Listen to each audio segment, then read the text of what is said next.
Então, o tema que foi proposto para a gente é a atuação da igreja missional no século 21.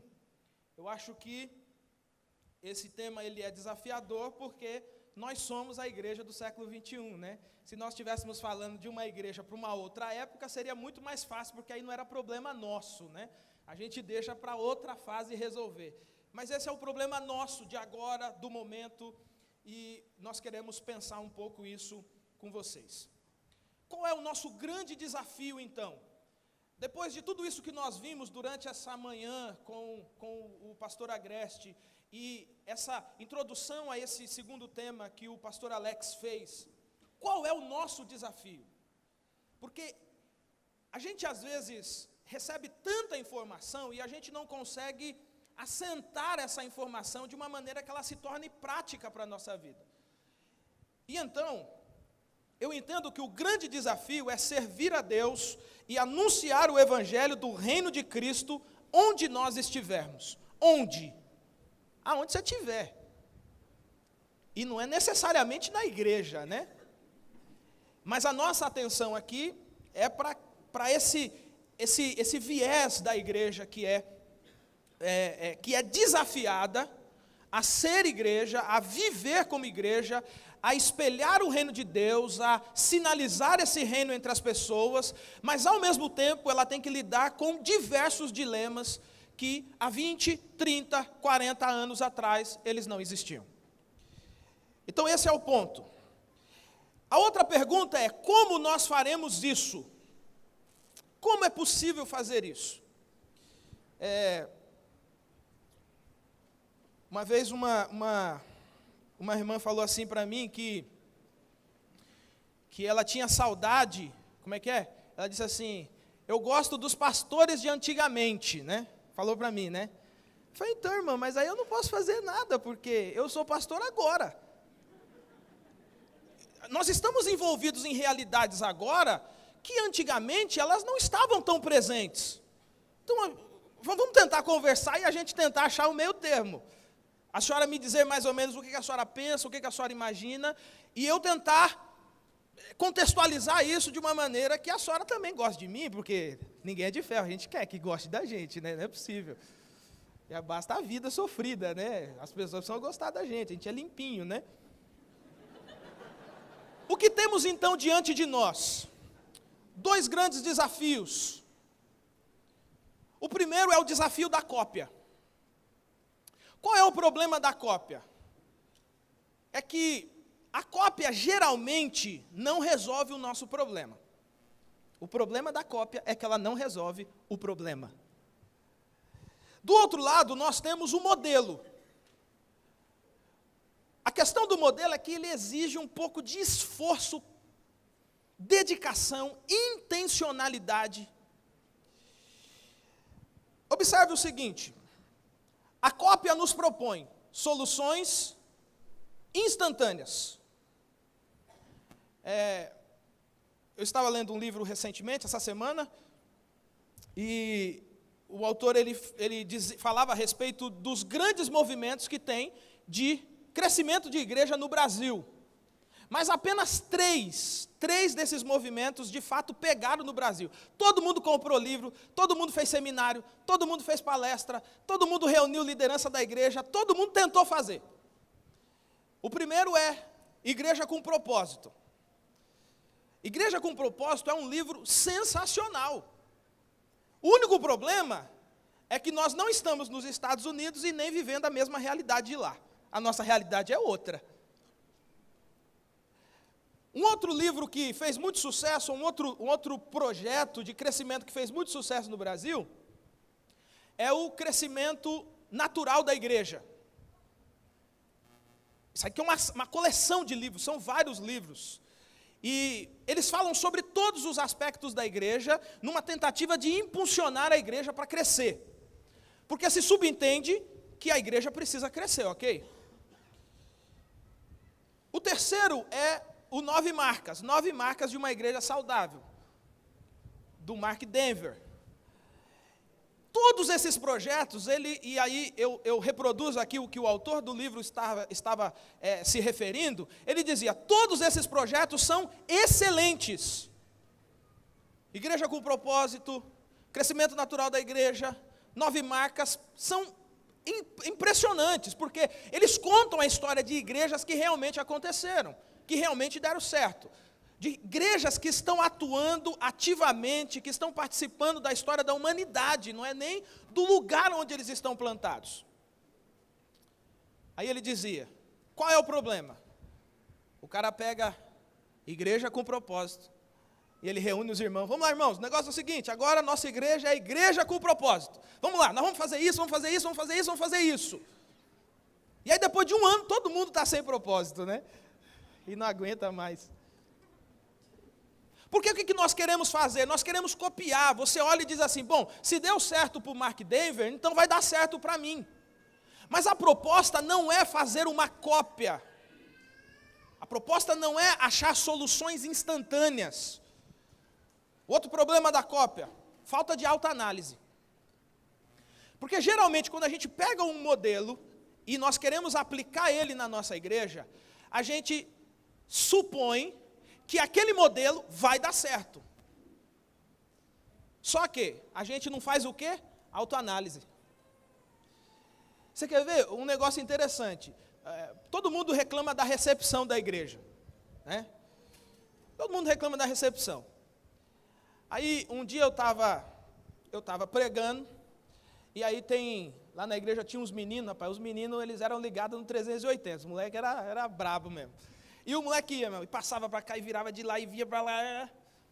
E aí eu estou aqui, né, irmão, pregando, animado, aqui, ó, engajado, e só olhando lá, cara. Rapaz, a irmã diaconisa na porta, ela ficou tão desesperada que ela não aguentava mais o moleque, que ela grudou o moleque pelos 2 braços, assim, ó, e ela falou assim, ou você para, ou pode ir embora. Eu, irmã, não, irmã, que isso, irmã?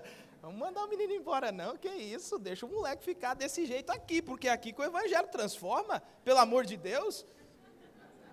Ou seja, eu pego um modelo para crescer a minha igreja, mas eu não observo, por exemplo, como está a minha recepção, eu não faço autoanálise, autoavaliação.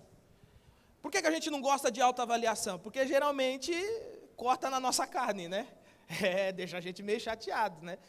Uma vez eu caí na bobagem de perguntar para um menino de 12 anos que tem lá na igreja, caí na bobagem de perguntar para ele o que ele achava da minha pregação. Aí ele falou assim, posso falar mesmo, pastor? Eu falei assim, não, pode falar, cara. E a mãe dele falou assim, pastor, o senhor não faria isso, porque ele vai embora comentando. E aí, o moleque, eu tive que eleger ele a ser o meu... Eu falei assim, então é o seguinte, a partir de hoje você avalia a minha pregação, terminou, eu pergunto para você, e aí, cara, como é que foi? E você me dá uns toques. Porque é uma realidade diferente. Os meninos de 12 anos hoje dentro da igreja, eles sabem mais do que nós. Então, a questão é autoanálise, autoavaliação. O que nós precisamos alterar entre nós? O que nós precisamos mudar aqui para que aquilo que nós queremos alcançar como alvo seja alcançado? Terceiro lugar, nós temos o famoso pragmatismo. O pragmatismo é aquela ideia do seguinte, assim, ó, pode fazer, rapaz, fulano fez e deu muito certo, é batata.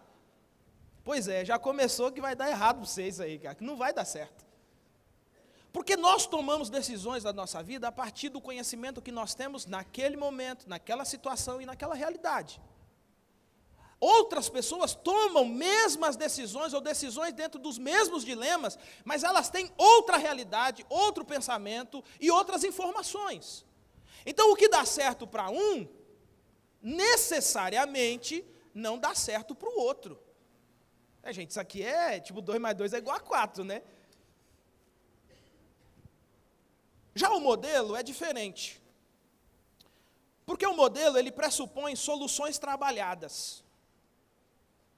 O que é soluções trabalhadas? Nós temos muito poucos pregadores na igreja. Aí os irmãos falam assim, pastor, eu até queria pregar, mas eu não sei. Aí você fala assim, vou orar e Deus vai te dar o dom, meu irmão. Não, se você quer melhorar a pregação da igreja, quer que o pessoal pregue, então é o seguinte, quem quer pregar aqui na igreja? Então é o seguinte, nós vamos ter um encontro dia tal, assim, assim, assim, assim. Ou seja, trabalhar. Reunião, né? Então a música da Cassiane que fala que Deus resolve sem fazer reunião, né? É só Deus mesmo que resolve assim, porque nós não tem jeito. E a gente vai fazer reunião, por exemplo, de planejamento, para discutir a igreja, pensar algumas coisas da igreja, e os irmãos estão tudo agoniados, olhando no relógio. Recebe a unção do relógio, né? E você diz assim, bom, eu tenho aqui 10 tópicos. Nossa, tudo isso?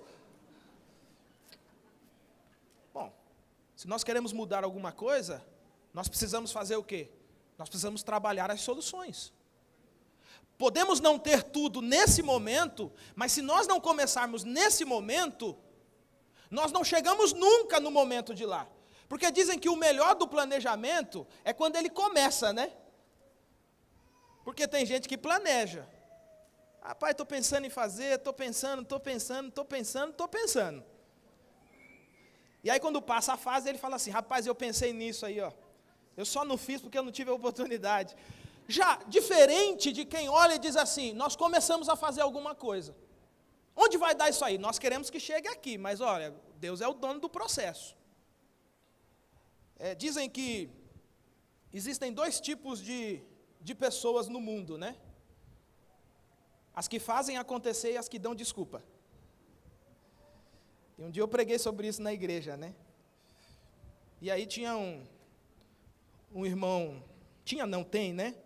Um irmão bem de idade na igreja, e ele gostava muito de mim, a gente às vezes passava a tarde assim, conversando e embarcava, nem via anoitecer, ficava no escuro, às vezes nos debates ferrenhos, assim, nós dois. E aí um dia ele faltou na igreja, né?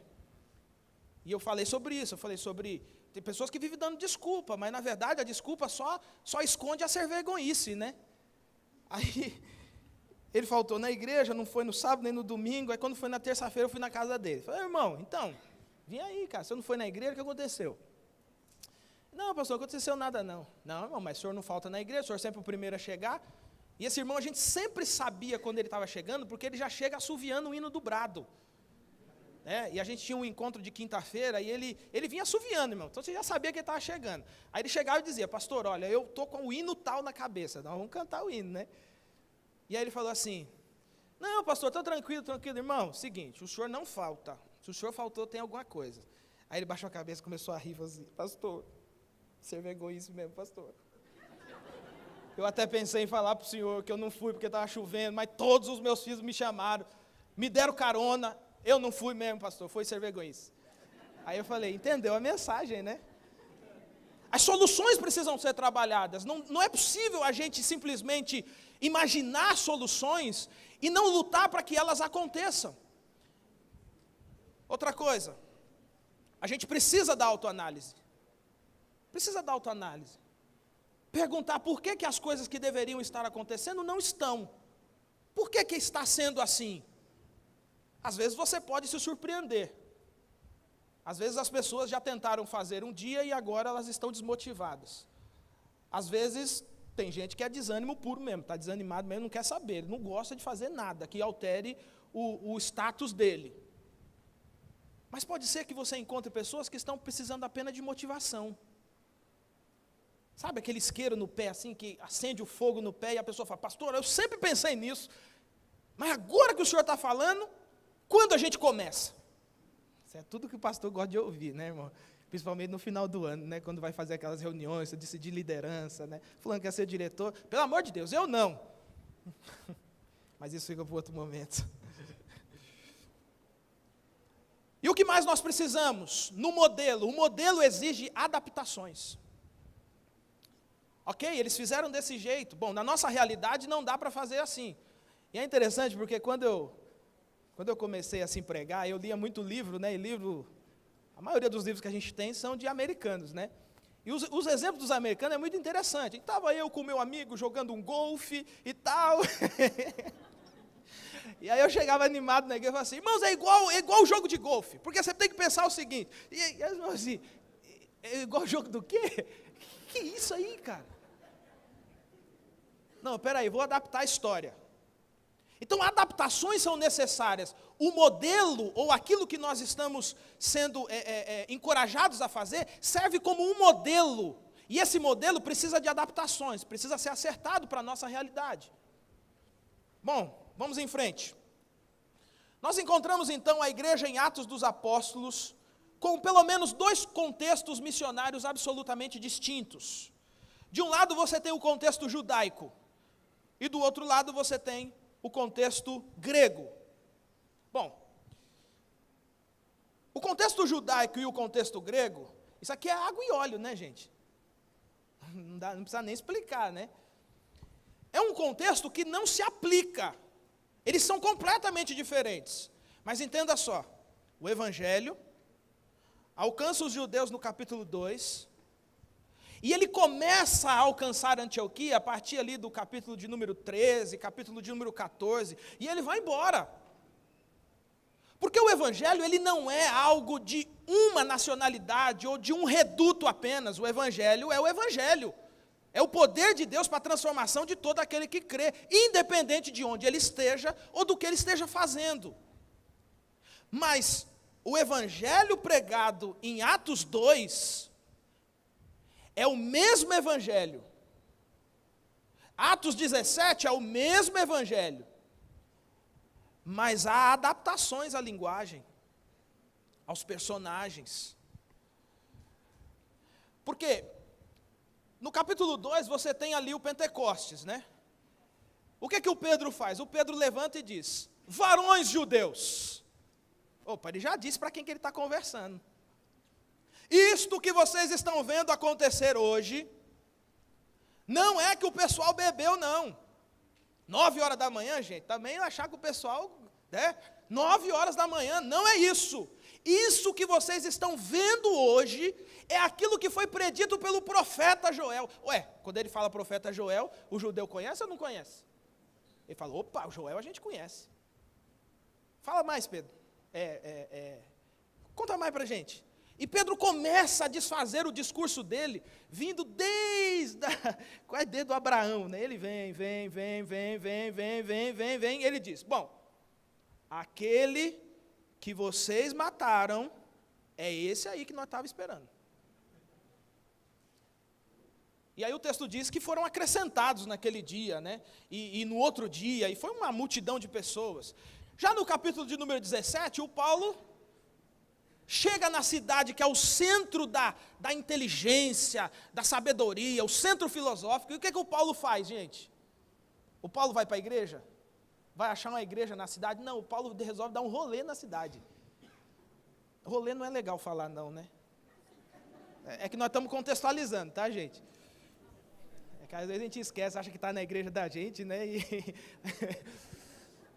O Paulo resolveu fazer uma caminhada pela cidade. E o Paulo ficou melhor, né? Tem gente que não gostou do dando rolê, não. É que eu sou de São Paulo, capital, entendeu? Lá rolê é quase linguagem pública, né? E o que o Paulo observa? Ele começa a observar que os gregos, eles têm uma religiosidade muito aflorada. Não, esses caras aqui não têm problema com religião, eles são bem religiosos. Aí o Paulo andando, ele olha e enxerga que, diante daquele monte de altar que existiam, tinha um que estava escrito assim, ao Deus desconhecido. A ideia dos gregos era o seguinte, você sabe que uma das coisas que impediam o grego de crer no Evangelho é que o Evangelho falava de um único Deus, né? E os gregos achavam isso uma pobreza, né, gente? Poxa, nós podemos ter todos os deuses que a gente imaginar, por que ter um? Só que eles tinham a ideia do seguinte, cada Deus ele exerce o poder sobre alguma coisa. O Deus da natureza, o Deus do sol, o Deus da lua, o Deus disso, o Deus daquilo, o Deus daquilo. Alguns comentaristas, quando comentam esse texto, eles chegam a dizer o seguinte, que há a possibilidade de ter havido um período de grande fome ou miséria, aquele período que não nasce nada dá na cidade, e eles foram oferecendo o sacrifício. Deus tal, Deus tal, Deus tal, Deus tal. Esse cara fala assim, meu Deus do céu, a gente não acerta qual é o Deus que está fazendo a gente passar por essa situação. Alguém muito inteligente levantou e disse, por que então nós não fazemos o altar ao Deus desconhecido? Porque aí é o seguinte, o Deus desconhecido é o Deus desconhecido, é o que a gente não conhece. O que a gente conhece, a gente bota o nome e bota o altar dele. E o que a gente não conhece? O que a gente não conhece, se o cara chegar aqui e ficar chateado, você fala, não, seu altar é esse. É que nós não sabíamos seu nome, agora nós vamos botar seu nome lá.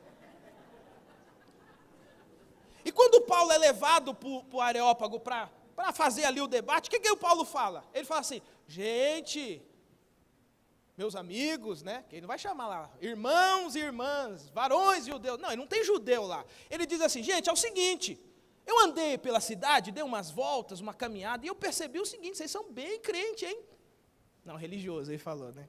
Vocês são bem religiosos. E olha, por exemplo, eu vi que andando aqui e tal, eu vi que tem vários altares, mas tem um altar ali, é o Deus desconhecido. E o cara, e aí, o que tem a ver? Aí o Paulo fala assim: então, gente, esse Deus que vocês ainda não sabem o nome, é o Deus que eu estou aqui para falar para vocês, eu conheço ele. E aí o evangelho começa a ser difundido entre eles. E se você ler o texto do capítulo 17, você vai ver que eles vão ouvindo Paulo, vão ouvindo. Quando Paulo fala da ressurreição, os caras falam assim: ô, cara, estava muito bom, mas nós vamos embora.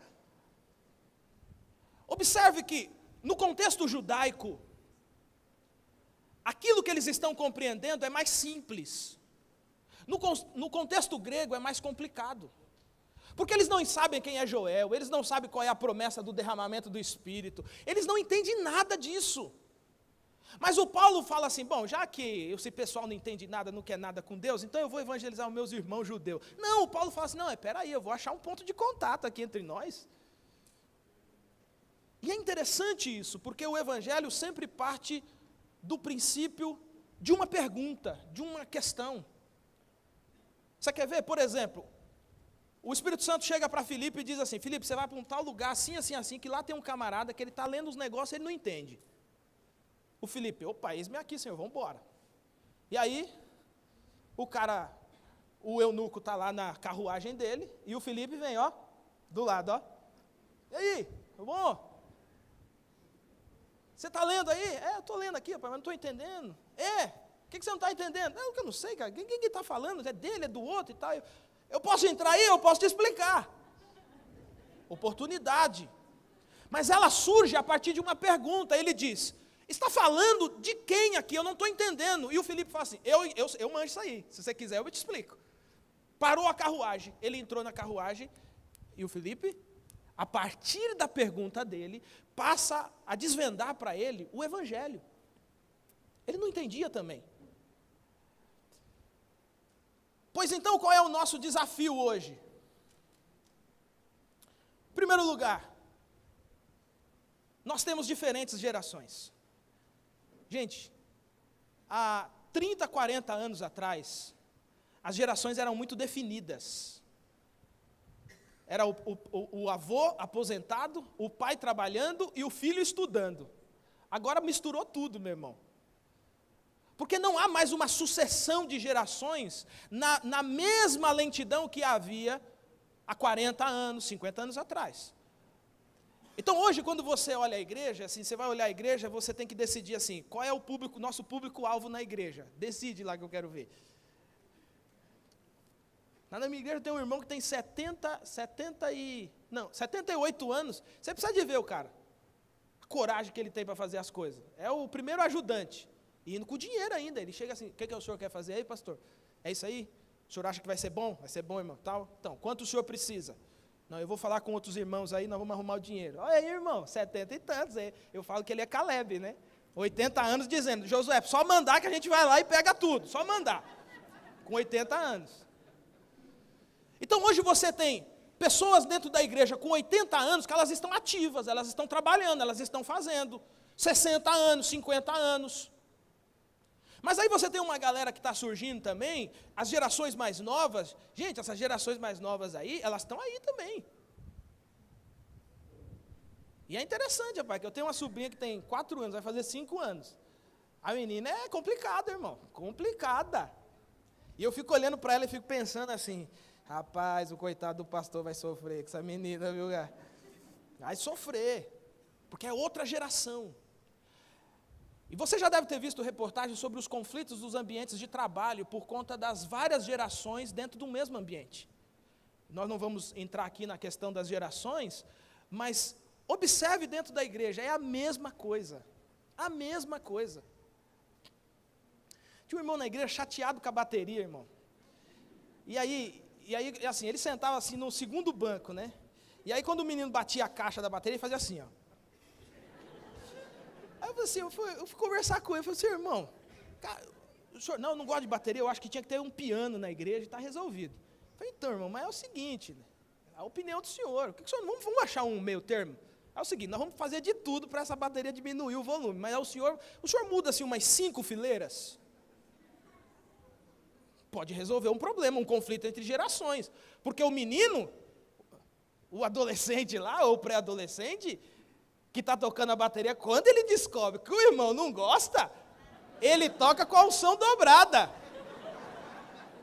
Aí o que você tem que fazer? Você tem que chamar o menino também. Para conversar com ele e explicar para ele o seguinte, olha, não é assim. O irmão tem a razão dele. A gente começou esse mês, a gente começou uma série de mensagens lá na igreja, que chama Unidos, né? A união por meio do Evangelho. E aí é unidos por Jesus, unidos pela missão, unidos pela graça, unidos pelo Espírito Santo. E aí a primeira mensagem foi unidos por Jesus.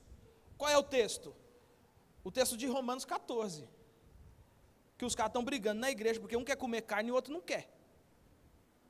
E o que come carne está dizendo assim, esses outros aqui não tem crente nessa igreja não, tudo crente carnudo, tudo comendo carne.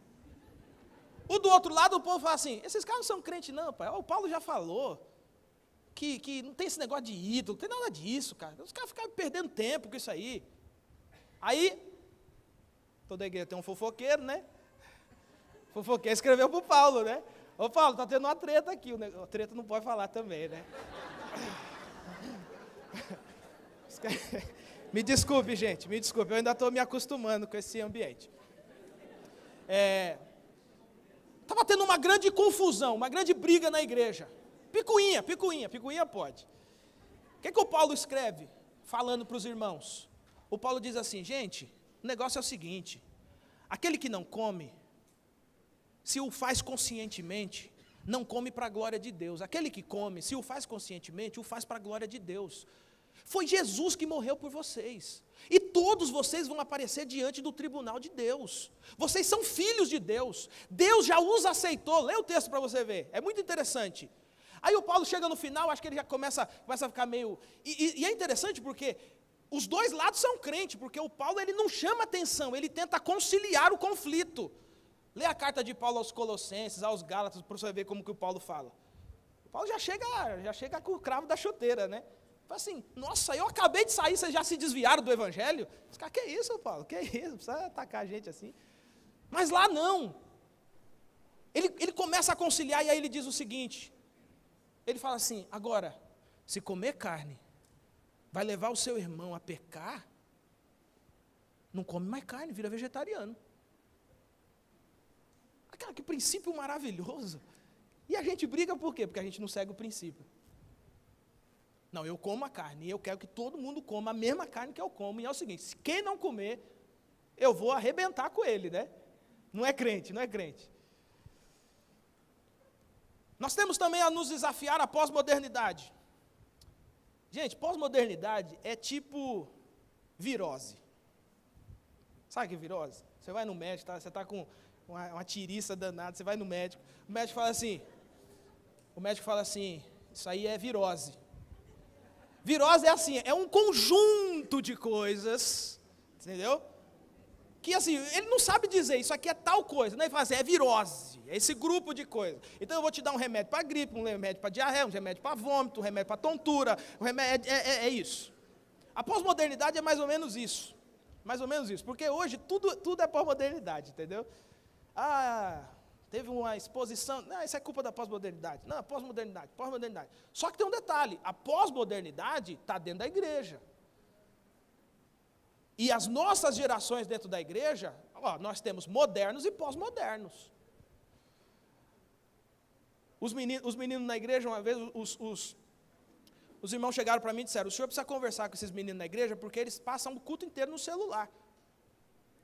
Aí eu reuni os meninos tudo e falei assim, eu quero saber o que vocês fazem no celular na hora do culto, que os irmãos estão ficando chateados. E eu estou pregando, eu estou olhando vocês mexendo no celular. Não, pastor, não, aqui, ó, que eles são assim, né? Eles só viram assim, aqui, pastor, aqui, ó, o que eu estou fazendo, ó. Aí eu falei, bom, vocês estão lendo Bíblia mesmo? Então, beleza. Aí, chegou no próximo culto, irmão, abra a sua Bíblia, liga seu celular, seu tablet, irmão, o que você quiser, nós queremos ler a Bíblia, e nós vamos ler. Aí os meninos já sacavam assim, todo orgulhoso, né? Aí eu disse assim, e quem não tiver com a Bíblia no celular, o diácono está autorizado a apontar quem é a pessoa. Aí você falou assim, pastor, o senhor está de brincadeira, né? Mas olha que interessante. Tinha esse irmão, tinha uns 70 e poucos anos, e aí ele falou assim, pastor, minha cabeça não dá para isso. Não dá para isso, pastor, não dá. Eu sou de uma outra época, pastor, tem que andar com a Bíblia na mão e tal, não sei o quê. Aí um dia, ele estava com um problema no celular e tinha um celular de flip. Sabe aquele celular de flip, assim, plic, plic, plic. Ele não faz nada, só ligação, entendeu? E manda mensagem. E aí ele pediu para o neto dele, que é o menino de 12 anos, que gosta de me dar uns pitacos. Aí ele falou assim, me ajuda aqui, eu não estou conseguindo fazer ligação e tal. O menino falou assim, o que é isso aqui, vô? Aqui é o celular, isso aqui não é celular não, vô. Não sei mexer nisso aí não. Aí, vocês estão achando que é brincadeira, mas é verdade mesmo. Aí ele chegou na igreja com um celular novo, meu irmão, desse tamanho assim, pá, a telona. E aí eu falei assim, rapaz, estamos gastando, né, irmão? Aí ele falou assim, não aguento, pastor, meu neto me deu um negócio lá e falou que o negócio não prestava, joguei fora. Aí ele falou assim para mim, olha só, ele falou assim para mim, pastor, como é que é esse negócio da Bíblia no celular? Como funciona? Eu falei, não, você entra lá na loja do celular e tal, qual é o sistema operacional? Pastor, não entendo nada disso. Aí puxou o celular e falou assim, o senhor acha aqui para mim? Falei, irmão, vou baixar uma Bíblia boa para você aqui. Aí nós tínhamos um culto de quinta-feira, chegou no culto de quinta-feira, rapaz, só teve um não aderiu, mas os outros, tudo, meu irmão, vamos abrir sua Bíblia, nós vamos estudar o texto de Efésios. Aí eu falei assim, vocês estão moderninhos, hein? Rapaz, ou seja, a gente fica pensando que as pessoas, elas não querem se adaptar. Gente, eu tenho uma amiga que diz o seguinte, coisa boa, a gente adapta rápido. Não sei dirigir carro automático. É porque você nunca dirigiu. Você dirigiu primeiro, meu irmão. Você não quer saber do manual nunca mais. A gente se adapta rápido. Complexidade social. Essa é uma outra realidade que nós estamos vivendo hoje. Complexidade social. Gente, hoje dentro da igreja, essa complexidade social, ela está no meio da igreja, ela está entre nós. E a ideia dessa complexidade social é que ela empurra a gente para se posicionar. A gente é obrigado a se posicionar. E aí um dia eu estava lá conversando com os meninos, fazendo um estudo que a gente tem, conversando com os meninos, conversando, mas os meninos não queriam saber do que eu estava falando. Eles queriam saber o seguinte, pastor, fumar maconha é pecado? Eu falei, gente, eu estou falando aqui sobre... Nem lembro o que eu estava falando na época. Ele falou assim, não, pastor, a gente entende isso aí, pastor, o negócio é o seguinte, da Bíblia a gente aceita tudo, mas é o seguinte, por que fumar maconha é errado? É natural, os moleques tudo com argumento, né? Isso é complexidade social. É uma realidade social que ela começa a entrar dentro da igreja. Aí o menino quer fazer tatuagem, o menino quer... Esses dias uma amiga conversou comigo, o filho dela crente, o rapaz, crente, o menino, gente boa ele. Novinho assim, gente boa. E aí, eles passaram uns dias aqui comigo em São Paulo, e aí, ela estava preocupada, porque eles estavam num debate sobre a homossexualidade, e o menino falou assim, eu não sei para que vocês têm que ficar discutindo isso. Mas se o cara quer beijar o outro cara, deixa ele, quer beijar o outro, deixa ela. Para que você tem que se meter na vida de todo mundo? O que chama isso? Complexidade social. E aí nós temos que nos posicionar, mas de uma maneira que eles compreendam o que nós estamos falando. E esses meninos de hoje aí, vou falar para você. Os meninos têm profundidade, viu? Os meninos têm profundidade. De vez em quando eu dou uma arriscada de falar umas frases em inglês, né? Aí o menino falou assim, pastor, está errado, viu? Eu falei, menino, você não aprendeu a lição de que o pastor não é corrigido? Em último lugar, aquilo que mais nos assusta, a contextualização. E por que a contextualização nos assusta? Porque às vezes nós temos uma ideia errada do que é a contextualização. Contextualizar não é o mesmo que mundanizar. E mundanizar não é o mesmo que contextualizar. Às vezes nós estamos falando de contextualização, mas na verdade é mundanização. Às vezes nós estamos achando que é mundanização e, na verdade, é contextualização.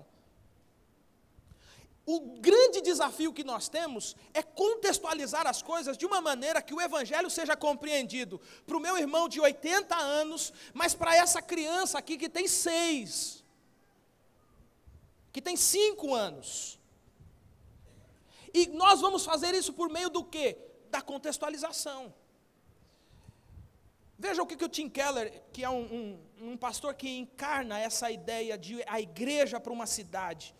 E ele plantou uma igreja no centro, no coração de Manhattan.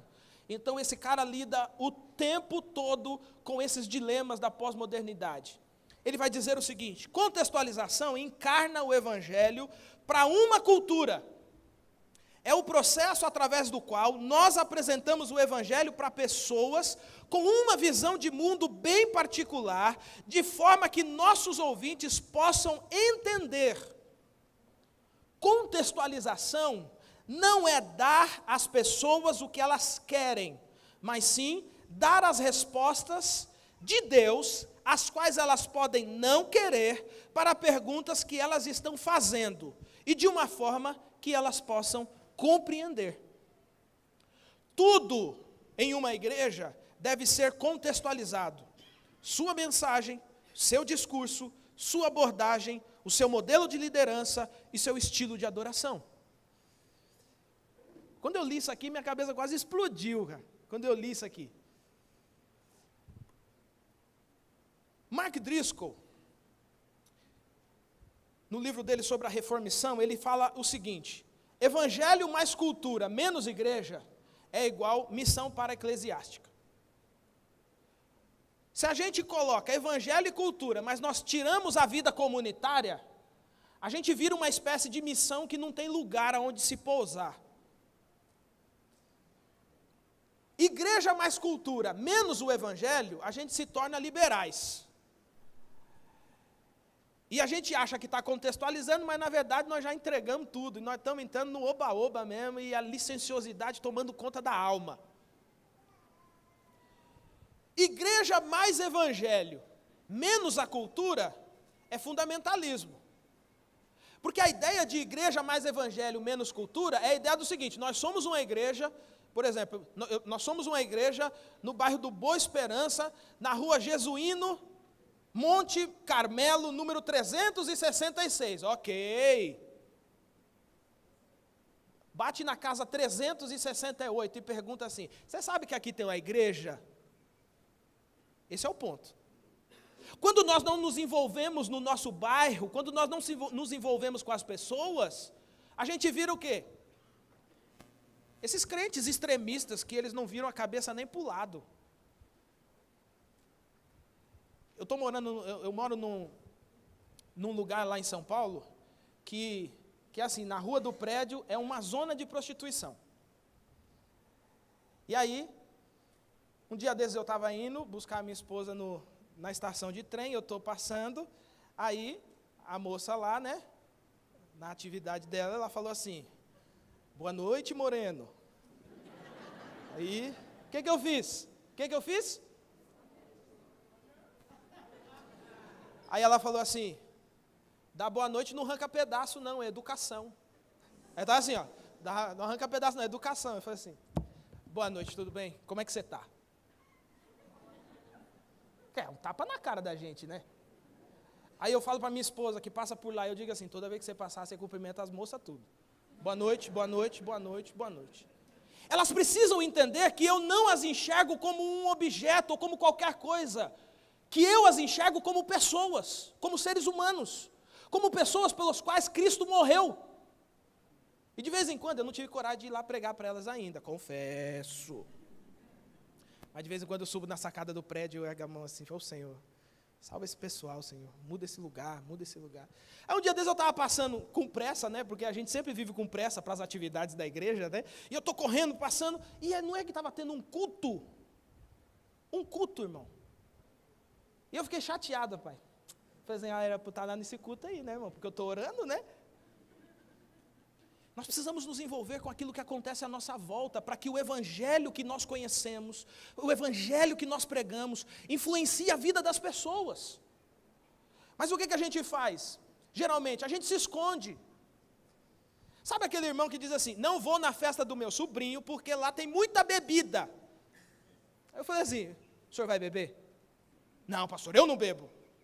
Então o senhor vai na festa do seu sobrinho, leva um presente para ele, diz o quanto você está feliz de ter sido convidado por ele, abraça ele, e num determinado momento você diz assim, posso fazer uma oração aqui, uma oração rápida, só para agradecer pela vida do Gustavinho?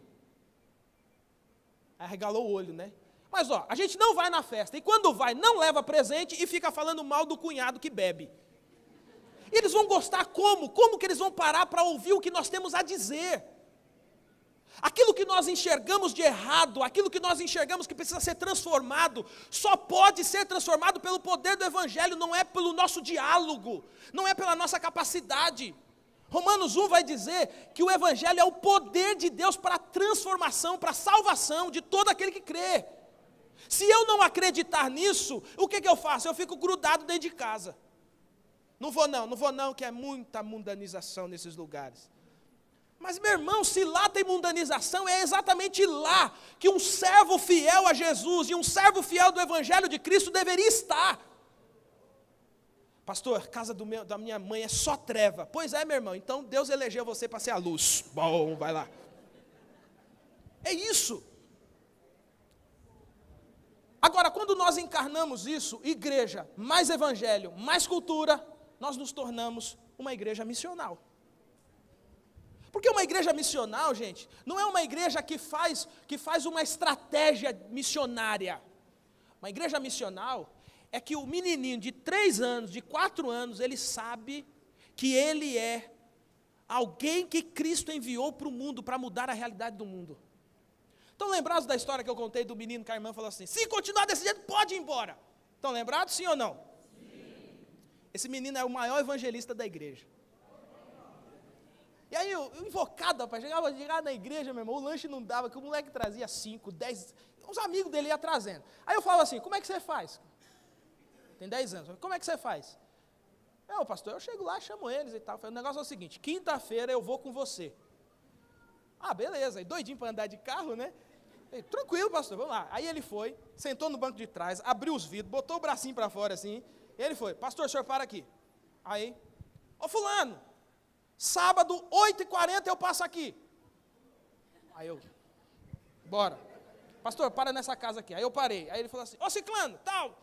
Aí teve uma casa que a gente parou, que ele falou assim, pastor, essa aqui o senhor espera que eu preciso entrar. Eu falei, ele gritou em todos, por que ele entrou nessa? Aí ele foi lá, tal, voltou. Beleza, pastor, tudo certo, vamos para a próxima. Eu falei assim, o que você vai fazer lá? Ele falou assim, não, é que esse aí nós temos que falar com a mãe dele, porque ele não sabe dar o recado. Ele entrou e falou com a mãe. Sabe o que aconteceu? Esse menino começou a trazer tanta criança para a igreja, que começou a gerar um baita de um problema na igreja. Porque às vezes tinha mais criança que adulto na igreja. Era uma igreja pequena, tinha 50 lugares. E os meninos é o seguinte, eles vão ouvindo você pregar, eles vão animando, de repente eles começam a desanimar, aí eles se esfregam na cadeira, eles viram, aí eles começam a bater no outro da frente e tal, e você ali animado, pregando animado, e ele está ali. Não tem jeito. Só que é interessante que por causa desse menino, esse menino que ele tinha que entrar para falar com a mãe, ele entrava, falava com a mãe, aí um dia, quem apareceu na igreja? A mãe. A mãe apareceu com o nenenzinho do colo, falou, a gente cuida de neném também, pode deixar aqui que nós resolvemos tudo aqui. A senhora pode ficar tranquila no culto e tal. Aí, por causa disso, o que acontecia? O pai dos meninos começou a levar eles para a igreja. Eles levavam ele para a igreja, parava lá na frente, o moleque descia do carro, ele ia embora. Ele falou, bom, tem que pegar esse cara um dia aí para conversar com ele. Um dia nós fizemos um bate-papo para casais na igreja. Quem apareceu? Ele, o pai dos meninos. E eu sou ruim de nome, sou ruim de tudo, né? E eu falo assim, mas quem é esse irmão novo aí, né? Ao contextualizado, esse irmão novo aí. Eu falo assim, não, esse aqui é o pai do Davi. Então, mas quem é o Davi? O Davi é aquele menino pequenininho e tal. Eu falo assim, por causa de uma criança de 10 anos de idade, que quase foi botar para fora da igreja, né? Quase foi enxotado de lá. Então nós vamos aqui. Irmão, quanto tempo eu tenho ainda, hein, jovem? 10 minutos? Opa, vamos correr então. Meu Deus, 10 minutos, tem 60 slides? Brincadeira. A atuação da igreja passa por pelo menos 3 fatores indispensáveis. Na minha visão, a atuação da igreja missional passa por pelo menos 3 fatores indispensáveis. O primeiro, a mensagem. O segundo é a motivação. E o terceiro é o caráter. Esses 3 fatores, nós encontramos claramente descritos em 1 Tessalonicenses capítulo de número 2. Paulo vai dizer: irmãos, vocês mesmos sabem que a visita que lhes fizemos não foi inútil. Apesar de termos sido maltratados, insultados em Filipos, como vocês bem sabem, com a ajuda de nosso Deus, tivemos coragem de anunciar-lhes o Evangelho de Deus em meio a muita luta. A primeira coisa que deve nos motivar, sabe o que é? É saber que nós temos uma mensagem que Deus nos confiou. E essa mensagem precisa ultrapassar os limites que nós mesmos tentamos colocar para as nossas atuações. Primeiro, a igreja enfrenta a oposição. A igreja se mantém firme, a igreja tem ousadia, a igreja frutifica. O Paulo está dizendo, não foi inútil, nós frutificamos, nós caminhamos firmes, porque nós recebemos uma comissão. Deus olhou para nós e disse assim: Paulo, confio em você, hein? Leva o meu evangelho. Ele disse que foi nos confiado a mensagem do evangelho. Segundo, nós temos a motivação. Olha o que Paulo fala. Na continuação, pois nossa exortação não tem origem no erro, nem em motivos impuros, nem em termos intenções de enganá-los. Pelo contrário, como homens aprovados por Deus, a ponto de nos ter sido confiado por Ele o Evangelho, não falamos para agradar a pessoas, mas a Deus que prova os corações. Qual é a motivação? Agradar àquele que prova os corações. Não, eu não estou fazendo isso para eu ser aplaudido.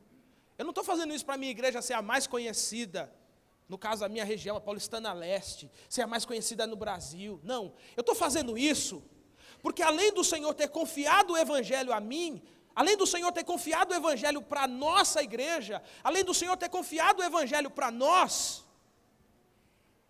é Ele que é glorificado nesse Evangelho. Ele prova o coração.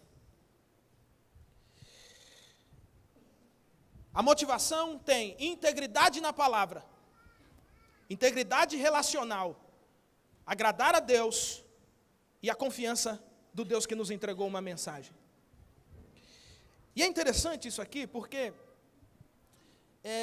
quando nós somos motivados por coisas erradas, geralmente a gente negocia tudo. A gente negocia a palavra, negocia relacionamento, a gente negocia tudo.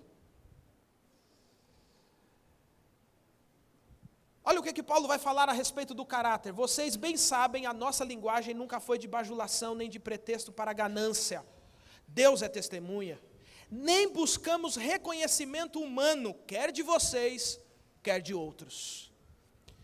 O Paulo está dizendo que essa mensagem que foi entregue, que o motiva, também faz com que o caráter dessa pregação e dessa mensagem, eles sejam inalterados o tempo todo. Todo momento. Aconteça o que acontecer, haja o que houver, nós não alteramos isso. Ou seja, nós vivemos de verdade, nós ensinamos a verdade, nós não buscamos recompensas humanas, nós buscamos a glória de Deus. Vamos caminhar. Eu quero terminar meus slides, hein? A contextualização, então, ela passa por pelo menos 3 áreas. Celebrações. Aqui eu gostaria de gastar um pouco do resto do tempo que eu tenho em algumas questões um pouco mais práticas. Palavra e evangelização. A celebração são os cultos. Você sabia que A grande porta de entrada das pessoas na fé são os cultos de celebração. Aí o cara está todo arrebentado na vida dele. Rapaz, não quer ir para a igreja hoje não? Ele fala, vou. Aí ele chega lá no culto, e é assim, nós já vamos começar atrasado. Não, de vez em quando dá uns atrasos aqui, é que o dirigente não chegou ainda, tal, tudo bem. O som apita o tempo todo. O grupo de louvor está desafinado. A pregação não tem pé, não tem cabeça, não tem tronco, não tem orelha, não tem nada. E no final ainda fazem um apelo e alguém pega no braço dele e fala assim, aceita. E ele vai assim, eu não quero hoje, eu não quero. Veja algumas questões práticas com relação ao culto. Em primeiro lugar, nós deveríamos promover tudo o que é convidativo e eliminar tudo o que não é atraente. Não estamos falando de evangelho, nós estamos falando da contextualização, nós estamos falando do seguinte, ó irmão, nós temos um coral que canta aqui na igreja, que o coral é uma bênção, maravilhoso o coral. Pois é, então, rapaz, o coral cantou, nós chamamos a gente. Por quê? Porque nós estamos promovendo aquilo que é convidativo. E nós eliminamos tudo que não for atraente. Gente, tem coisa nos nossos cultos, tem coisa na celebração que nós entendemos, mas quem chega não faz a menor ideia. E ele não entende, irmão, ele não sabe, de vez em quando manda ficar de pé, ele senta, ele fala assim, rapaz, mas é muito complicado isso aqui. Horários adequados, manhã e noite. Uma vez eu fiz um censo na igreja para decidir qual era o horário do culto de domingo. E aí era assim, começou a discussão do seguinte, pastor, o culto tem que ser 7 horas, porque o jogo vai até umas 6 e pouco. Ok, beleza, quem mais quer falar? Aí eu falo assim, pastor, eu acho que o certo deveria ser um culto a umas 6 horas, porque termina mais cedo, vamos embora mais cedo, dá mais tempo. O outro, pastor, eu acho que o culto devia ser umas 5 horas da tarde. Porque é o seguinte, o lugar que a gente mora é muito perigoso, e é o seguinte, a gente vem para a igreja, deixa até o celular com medo de ser roubado. Aí eu perguntei para eles assim, ninguém aqui vai falar assim, vamos procurar saber qual é o melhor para os nossos vizinhos virem para a igreja? Ou seja, estamos construindo uma comunidade para nós mesmos, aonde eu entendo que o melhor horário é esse ou aquele. Rapaz, se você for dar um estudo para alguém e a pessoa disser assim, o único horário que eu tenho é 5 horas da manhã, irmão, você dá glória a Deus e vai. É o melhor horário para você? É, então vamos. Pastor, não dá para eu conversar, só dá para eu conversar na hora do meu almoço enquanto eu como. Então você vai ver o cara mastigando o alface e você falando de Jesus. Porque não é o melhor para nós, é o melhor para aqueles que precisam ouvir. Ainda que eles não saibam que precisam ouvir, nós sabemos. Nós sabemos que eles estão debaixo da ira de Deus, enquanto o evangelho, a graça de Deus, não for suficiente na vida deles. Cultivar o pátio da igreja. Gente, quem aqui? Não vou falar quem aqui, que é isso? Estou achando que eu estou na igreja. O pátio da igreja é importante. Sabe o que é o pátio da igreja? Aquele lugar que você fica parado assim, a pessoa chega, tudo bem, boa noite, como é que é o seu nome? Você vem aqui sempre, tal. O lugar aonde nós nos oferecemos. Ó, o culto começa às 6 horas na minha igreja. O dirigente chega 6:05, assim, né? Pai do Senhor, irmãos, vamos começar o nosso culto, graças a Deus, estamos aqui nessa noite. Meu Deus do céu, cara. O bigode tudo suado, veio correndo. Note uma coisa interessante na sua igreja. O visitante que não é crente, ele não chega atrasado. E nós passamos uma baita de uma vergonha. Isso quando o cara que abre a igreja faltou. E o visitante chegou e falou assim, eu vim visitar a igreja, mas está fechada. Tem culto hoje? Tem, irmão, estou chegando, espera aí, já chego. Hospitalidade, gente. Deixa eu já botar tudo aqui, que meu tempo já foi, né? Hospitalidade, aparência. A gente tinha uma escola bíblica tinha escola bíblica na igreja, e aí, esse meu irmão, eu só dou exemplo dele porque ele me autorizou. Ele tem 1,55 m, assim, mais ou menos, desse tamanhozinho assim, e tem 70 e poucos anos, e ele era o diretor da escola bíblica. E aí tinha acabado de chegar na igreja, eu entrei assim, eu olhei, e ele estava sentado, sabe aquelas mesinhas de criança? Mas não era aquelas mais altinhas assim, não, aquela mesinha bem pequenininha. Arrumaram uma cadeira pequenininha para ele sentava na cadeira pequenininha e na mesinha pequenininha. Aí eu olhei assim, me deu um pavor assim dentro de mim, eu falei assim, então, irmão, tudo bom, tal, rapaz, estamos animados, depois chegou no horário e tal. Eu falei, irmão, me diz uma coisa, cara, rapaz, você personalizou a mesa? Aí ele, pastor, na verdade, quando eu cheguei aqui já tinha essa mesa, aí eu fui deixando e tal. Eu falei, irmão, mas por que você usa ela? Pastor, ser sincero para o senhor, eu não sei. Todo mundo usou essa mesa e eu cheguei, me colocaram de diretor da escola bíblica, eu uso ela também. Eu falei, irmão, vou mentir para o senhor não, viu, cara? Essa mesa é muito feia. Irmão do céu. Ele falou assim, pastor, já entendi. Sumiu a mesa, nunca mais usaram. Aparência, gente. A pessoa chega na nossa igreja, a nossa casa é toda perfeita, toda arrumada. Mas chega na igreja, não é. É um monte de fio embolado. E a igreja que eu cresci, além de ter muito fio, que ela cantava umas 10 pessoas, eles gostavam do cabo de microfone colorido. Meu irmão, aquilo parecia um monte de cobra enrolada, assim, ó. E aí chegava no momento da pregação, o pregador pegava-se o microfone e ele vinha puxando. E aí ele fazia assim, subia aquele bolo assim, aí começa a vir irmãos para ajudar. Ele não leu nem o texto bíblico, os irmãos estão ajudando, desenrola daqui, desenrola dali.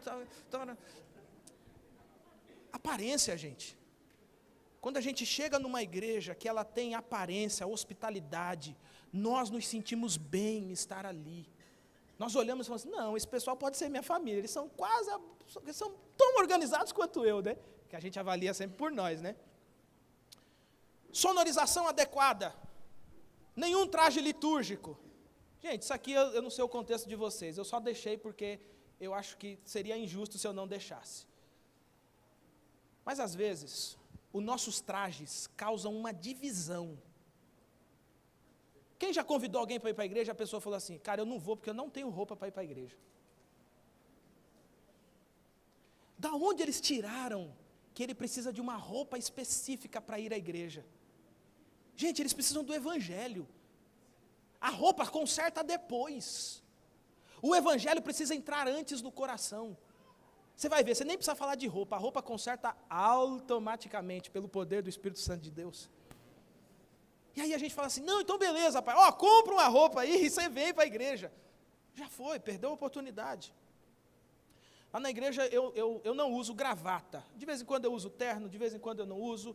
De vez em quando, na ceia eu gosto de ir todo de gravata, e quando eu vou chamar a atenção da igreja, eu vou de gravata, que é para dar uma moral, né? A irmã chegou para mim e falou assim, pastor, é igual médico. Se o médico não está vestido de branco, nós não acreditamos nele. Eu entendi o recado, viu, irmã? Mas eu vou orar para Deus mudar sua mente. Porque nós precisamos entender para quem nós falamos. Quem nós falamos, nós precisamos quebrar a barreira. Sabe, eu vou falar do meu contexto. Por exemplo, eu sou pastor, você vai jogar bola com os meninos, você vai de calça, de tênis, sapato bico fino. E os meninos falam assim, não, pastor, aí não convida a gente, porque eles não querem passar vergonha. Eles não querem falar que a gente é o pastor deles. Bom, essa aqui foi só a minha mão no vespeiro, tá? Mas eu já estou saindo dele. Cara, eu estou terminando agora, tá bom? Gente, tinha muita coisa aqui, deixa eu passar para frente. Vamos lá, que eu quero encerrar. Vamos lá. A palavra. A coisa mais importante que nós temos, a palavra. E eu, com a graça de Deus, eu estou numa igreja que tem um pastor, ele tem 93 anos. 73 anos casado. É com a mesma irmã? Com a mesma, irmão. Que isso? E fiel ali, irmão. E essa semana eu passei praticamente a semana toda com ele, e aí eu pude conversar bastante com ele, ele me falando das igrejas que ele abriu. E aí eu perguntei assim para ele, eu falei assim, irmão, quando o senhor foi pastor, assim, teve igreja difícil? Ele falou assim, igreja difícil não, mas teve uns irmãos. E aí eu falei assim, olha pastor, eu vejo que o pessoal aqui na igreja, porque eu sou o pastor da igreja, mas eles ouvem ele, e eu não estou acertado com ele não, para você ver se o povo não me deixa lá. E aí ele disse assim, pastor, você tem que pregar a palavra de Deus. Conversinha, cara, só abre sua Bíblia, prega, mas prega com sinceridade, prega com verdade.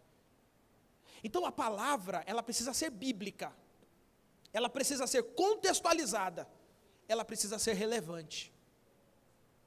Já pensou? A gente vai, qual é o tema do sermão de hoje? Deixa pra lá.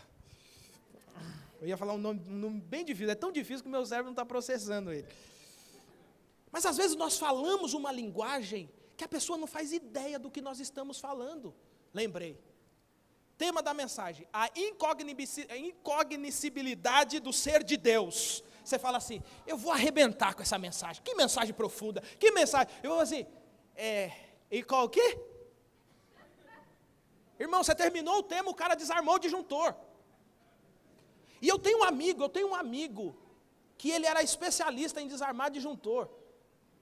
A gente saía e a gente sempre almoçava junto, estamos saindo para almoçar, e eu falava assim, e aí cara, o que você achou do culto e tal, que não sei o quê? Ele falou assim, não sei cara, o que você achou da pregação? Ele, cara, não faço a menor ideia do que foi pregado. Eu falei, você está zoando comigo, não é possível. Ele falou assim, cara, o negócio é o seguinte, quando deu o tema, eu desarmei, cara, cara, você não tem ideia para onde eu fui. É isso que acontece. Agora comece a dar respostas para as perguntas que estão sendo ouvidas. E é interessante isso, porque a gente faz visita, por exemplo, e a gente acha que a visita é só tomar café, né? Não, mas você faz a visita e ouve.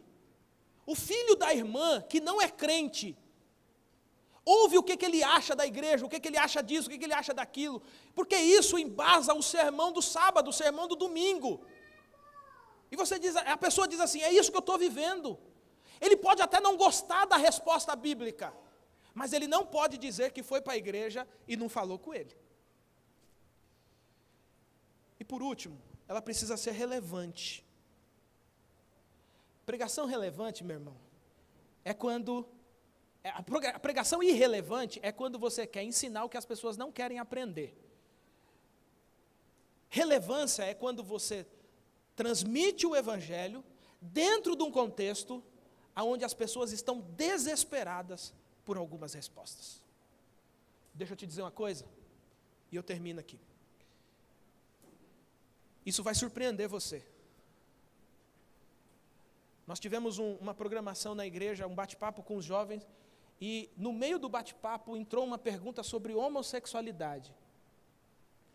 O pastor que trabalha junto comigo lá, ele deu uma resposta, e por causa dessa resposta, a gente começa a receber na igreja homossexual. E a resposta foi bíblica, irmão. Foi bíblica, aí eu cheguei para ele e falei assim, rapaz, você é corajoso, você não tem medo de ser preso, cara, dos caras virem fazer piquete aqui na frente e tal. Ele falou, não, o evangelho é o evangelho, a palavra é a palavra. E isso começa a surpreender a gente, a relevância. É essa a discussão, então é sobre isso que nós vamos falar. Mas nós vamos falar como?